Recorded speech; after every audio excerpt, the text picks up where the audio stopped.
Chinese and Japanese boats intense standoff near disputed islands as the Taiwan-related feud escalates. The China Coast Guard spokesman said the Chinese vessels on Tuesday approached and warned off a Japanese fishing boat that had illegally entered the territorial waters of China. Liu added that the CCG took necessary law enforcement measures, claiming that the islands were Chinese territory, and urged Japan to immediately stop all acts of infringement and provocation in these waters. Japan, however, countered that its Coast Guard boats approached the Chinese vessels shortly after they were seen breaching Japanese waters.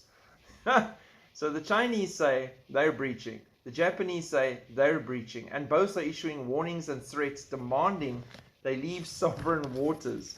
That's how high the tension is right now between Japan and China, and all of this at the same time with Taiwan's escalating tensions with China and the possibility of it being taken back in. So nations against nations, distress of nations, people arguing about invisible lines in the ocean and who gets what piece, to the point of facing off against each other, taking aggressive law enforcement measures against each other, and wars of words erupting. Everything in the world right now is on the edge of a knife, just ready to kick off. And people still think, nah, it's all normal.